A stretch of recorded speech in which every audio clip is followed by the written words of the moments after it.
നമസ്കാരം. റിപ്പോർട്ടേഴ്സ് ഡയറിയുടെ പുതിയ ലക്കത്തിലേക്ക് സ്വാഗതം. പ്രവാസികളെ സംബന്ധിച്ച കൃത്യമായ ഒരു കണക്കും സർക്കാരിൻ്റെ കൈവശമില്ലെന്നത് ദീർഘനാളായി നിലനിൽക്കുന്ന പരാതിയാണ്. ഇതിന് പരിഹാരമെന്നോണം സംസ്ഥാനത്ത് പ്രവാസി സർവേക്ക് തുടക്കം കുറിച്ചിരിക്കുന്നു. അപ്പോഴും ഒരു കാലത്ത് ഗൾഫിലേക്ക് വീട്ടുജോലിക്കായി പോയിരുന്ന സാധാരണക്കാരായ സ്ത്രീകളുടെ കണക്ക് സർക്കാരിന് വേണ്ട. പ്രവാസ ജീവിതം നൽകിയ അസുഖങ്ങളും പട്ടിണിയും മാത്രം സമ്പാദ്യമായുള്ളവരെയാണ് സർക്കാർ അവഗണിക്കുന്നത്. പ്രവാസി സർവേയിൽ അടയാളപ്പെടുത്താതെ പോകുന്ന ജീവിത കാഴ്ചകളുമായി ഖാസിദ കലാം.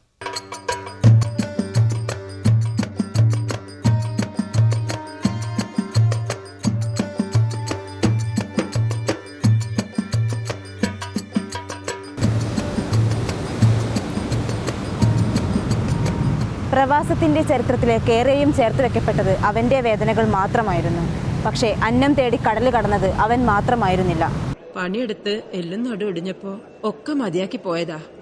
എന്നിട്ടെന്താ, നാട്ടിലെ ദുരിതവും കഷ്ടപ്പാടും തീരണ്ടേ? പിന്നെയും പോന്നു. കേൾക്കണവർക്കൊക്കെ എന്താ രസം, ഗൾഫുകാരത്തിയല്ലേ. പോലും ഗദ്ദാമ്മമാര് തന്നെ, പല രാജ്യക്കാര്. ഇനി ഇപ്പൊ നിങ്ങളും ഞമ്മളെ കൂട്ടത്തിലൊരാള്. എന്തേ?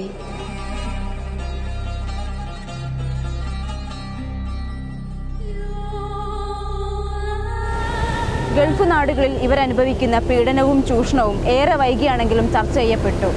മനുഷ്യക്കടത്തുകളെക്കുറിച്ചുള്ള വാർത്തകളും തെല്ലും കുറവല്ല. പക്ഷേ സ്വന്തം നാടും നാട്ടാരും വീട്ടുകാരും ഭരണകൂടവും ഇവരോട് കാണിക്കുന്ന അവഗണന ഇന്നും ആരും ചർച്ച ചെയ്തിട്ടില്ല.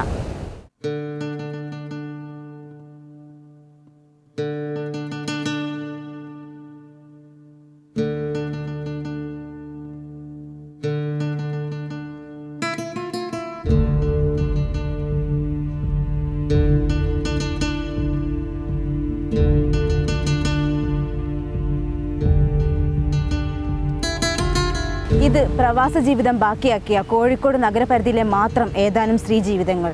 ഇവരിൽ പലരും കടവും അനാരോഗ്യവും കാരണം ബുദ്ധിമുട്ടുന്നവർ, വിധവകൾ, വിവാഹമോചിതകൾ, അവിവാഹിതകൾ തുടങ്ങി സ്വന്തമെന്ന് പറയാൻ ആരുമില്ലാത്തവർ. ഒരു പെൺകുട്ടി കൂടി ഉണ്ട് കെട്ടിക്കാൻ. അതിനൊന്ന് ഇറക്കി കിട്ടിയാൽ എൻ്റെ കണ്ണടിന്ന് പിന്നെ ഞാൻ കിട്ടണം. അതിൻ്റെ ആലോചന ഉള്ളു എനിക്ക്. പിന്നെ വീട്ടുജോലിക്ക് ഞാൻ ഒരിക്കൽ പോയിക്കുന്നത് സൗദിയിൽ. അവിടെ പോയി അവിടുന്ന് കഷ്ടപ്പാട് തന്നെയാണ്. അവിടുന്ന് ഞാൻ ചാടി കഷ്ടപ്പാടുണ്ട്. ഓലെ ശല്യം സഹിക്കാൻ കഴിയുന്നില്ല. അങ്ങനെ പുറത്ത് ബുദ്ധിമുട്ട്, ഒരു തലക്ക് സുഖമില്ലാത്തൊരർപ്പിച്ചാണ്.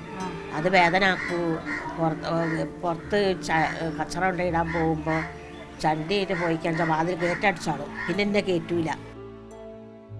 എല്ലാം പോയിട്ട് മുൻപ് എൻ്റെ വീടും പോയി, ഞാൻ എൻ്റെ മക്കളും പോയി.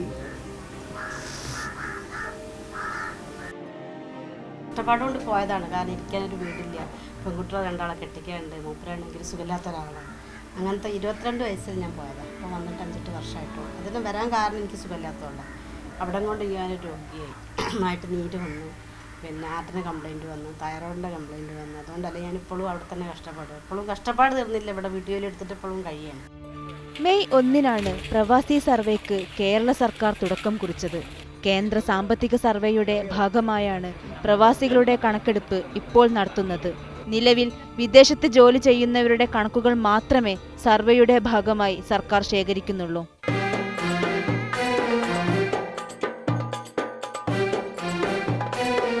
പ്രവാസികളുടെ ഗണത്തിൽ ഏറ്റവും കൂടുതൽ ചൂഷണം അനുഭവിക്കുന്ന വിഭാഗമാണ് വീട്ടുജോലിക്കുള്ള വിസയിൽ ഗൾഫിലേക്ക് ജോലി തേടി യാത്ര തിരിക്കുന്ന സാധാരണക്കാരായ സ്ത്രീകൾ.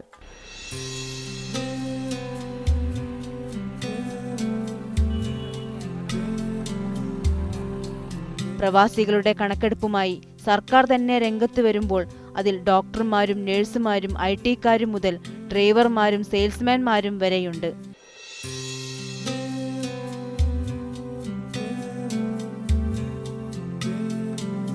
എല്ലാ വിഭാഗത്തിൻ്റെയും ആൺപെൺ കണക്കുകൾ വേർതിരിച്ച് ആവശ്യപ്പെട്ടിട്ടുമുണ്ട്.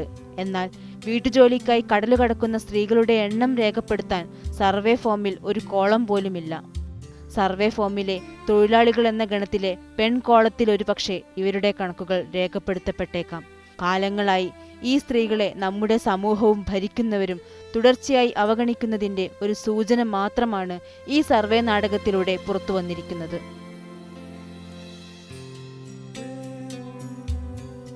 എൺപതുകളിൽ ഗൾഫ് നാടുകളിലേക്ക് ഒഴുകിയതിലേറെയും അക്ഷരാഭ്യാസമില്ലാത്ത ഈ സ്ത്രീകളായിരുന്നു. സാമ്പത്തികമായും ശാരീരികമായും ഇവർ ചൂഷണം ചെയ്യപ്പെട്ടു. പ്രവാസികൾക്കായുള്ള കേരള പ്രവാസി ക്ഷേമനിധിയിൽ 55 വയസ്സിന് മുമ്പ് രജിസ്റ്റർ ചെയ്യണമെന്നാണ് സർക്കാർ നിയമം.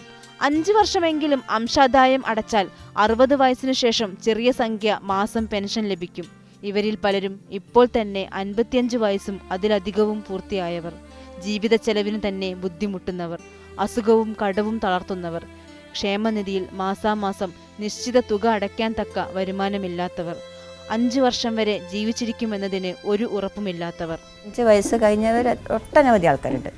അവരെല്ലാം ചോദിക്കുന്നത് എന്താണ്, ഞങ്ങൾക്ക് ഇനി വയസ്സ് കുറയ്ക്കാൻ പറ്റുമോ, ഞങ്ങൾക്ക് എന്തെങ്കിലും പെൻഷനായിട്ട് എന്തെങ്കിലും കിട്ടുമോ? അപ്പോഴും ഞങ്ങൾ പറയുന്നത് എന്താണ്, പെൻഷനായിട്ട് കിട്ടും. ആ ഒരു സമാധാനമാണ് അവർക്ക് കൊടുക്കുന്നത്. ഞങ്ങൾക്ക് അവരെ പറഞ്ഞ് സമാധാനിപ്പിക്കാനല്ലേ പറ്റൂ. അപ്പോൾ അതുകൊണ്ട് പിന്നെ മറ്റ് രോഗങ്ങൾ, പിന്നെ വയറ്റിൽ മുഴ, ക്യാൻസർ, ഡയാലിസിസ് ഇങ്ങനെയുള്ള ആൾക്കാരും വരുന്നുണ്ട്. എൻ്റെ കയ്യിലുള്ള ഫോം ഞാൻ നോർക്ക റൂട്ട്സിലേക്കുള്ള സ്വാതന്ത്ര്യ പദ്ധതിയിലേക്ക് വേണ്ടിയിട്ട് അപേക്ഷയ്ക്ക് വേണ്ടിയിട്ട് കൊടുക്കുന്നുണ്ട്. ചിലവർക്ക് കിട്ടിയെന്ന് പറഞ്ഞ് ചിലത് മിക്കവരും കിട്ടിയിട്ടുമില്ല. മിക്ക ആൾക്കാരും മരിച്ചവർക്ക് ചികിത്സ സഹായത്തിനൊക്കെ ഈ നോർക്ക റൂട്ട്സിൽ എഴുതി കൊടുത്തത് അത് നല്ല ക്രമപ്രകാരം നടക്കുകയാണെങ്കിൽ ഇന്ന് ഒരുവിധം പ്രവാസികൾക്കൊരു സഹായം തന്നെയായിരുന്നു. ഇത്തരം സ്ത്രീകളുടെ അവസ്ഥയെക്കുറിച്ചറിഞ്ഞാണ് 2010 വനിതാ കമ്മീഷൻ ഇവർക്കിടയിൽ ഒരു സർവേ നടത്തിയത്. കണക്കുകൾ പ്രകാരം 89% പേരും കുടുംബത്തിന്റെ ദാരിദ്ര്യം സഹിക്കവയ്യാതെ ഗൾഫിൽ പോയവരാണ്. വിവാഹശേഷം ഗൾഫിൽ പോയത് 84.3% പേരാണ്. തിരിച്ചെത്തിയിട്ടും 79% ഇപ്പോഴും സാമ്പത്തിക ബാധ്യത തീർന്നിട്ടില്ല. വസ്തു പണയം വെച്ച ബാധ്യതയുള്ളത് 16%. 55% പേർക്കും ഇനിയും കടം വീട്ടാൻ സാധിച്ചിട്ടില്ല. പലരുടെയും സമ്പാദ്യം എന്നത് ചെറിയൊരു വീട് മാത്രം. സർവേക്കു ശേഷം കമ്മീഷൻ ശുപാർശകൾ സർക്കാരിന് സമർപ്പിച്ചിരുന്നു. നാളിതുവരെയായിട്ടും ഇവരുടെ പ്രശ്നങ്ങൾ പരിഗണിക്കപ്പെട്ടിട്ട് പോലുമില്ല. ഇപ്പോൾ പ്രവാസി സർവേയിലും ഇവർ അവഗണിക്കപ്പെട്ടിരിക്കുന്നു. യഥാർത്ഥ പ്രശ്നങ്ങളിലേക്ക് ഇത് എത്തുന്നില്ല എന്നുള്ളതാണ്. ശരിക്കും ഞങ്ങൾ കമ്മീഷൻ കൊടുത്തിട്ടുള്ള ശുപാർശ എന്താണെന്ന് വെച്ചാൽ, തദ്ദേശ സ്വയംഭരണ സ്ഥാപനങ്ങളുടെ നേതൃത്വത്തിൽ ഇവരെ സംബന്ധിച്ച് പഠനം നടത്തണം. ഓരോ പഞ്ചായത്തിൻ്റെയും നേതൃത്വത്തിൽ അതാരും വെച്ച് നടത്തിക്കൊണ്ട് ആര് ഈ പഞ്ചായത്തിൽ നിന്ന് പോയി, എപ്പം പോയി, എന്ത് വന്ന്, അവരുടെ സ്ഥിതി എന്താണെന്ന് ആ ഗ്രാമപഞ്ചായത്തിന് മനസ്സിലാക്കി, മറ്റേതെല്ലിരിക്കട്ടെ, വിദേശവും പ്രവാസി സംഘവും പിന്നെ നോർക്കയിലിരിക്കട്ടെ.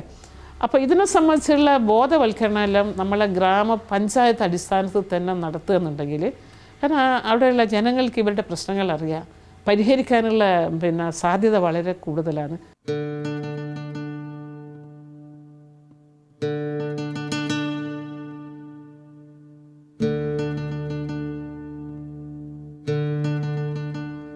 കണ്ണീരും കടവും യാതനയും മാത്രമാണ് പ്രവാസ ജീവിതം ഈ സ്ത്രീകൾക്കായി കരുതി വെച്ചിട്ടുള്ളത്. കയ്യിൽ കിട്ടുന്ന ഓരോ തുണ്ടും സ്വരൂപിച്ച് നാട്ടിലേക്ക് അയക്കുന്ന ഇനിയും ഒരുപാട് സ്ത്രീകൾ മരുഭൂമിയുടെ ഏതൊക്കെയോ 4 ചുവരുകൾക്കുള്ളിൽ ഇനിയുമുണ്ട്. ഇവരുടെ അധ്വാനത്തിൻ്റെ മഹത്വത്തെ ഉൾക്കൊള്ളാൻ നമ്മുടെ സർക്കാരുകൾക്ക് ഇനിയുമായിട്ടില്ല എന്നതിൻ്റെ തെളിവാണ് പ്രവാസി സർവേ എന്ന പേരിൽ നടന്നുകൊണ്ടിരിക്കുന്ന പ്രഹസനങ്ങൾ.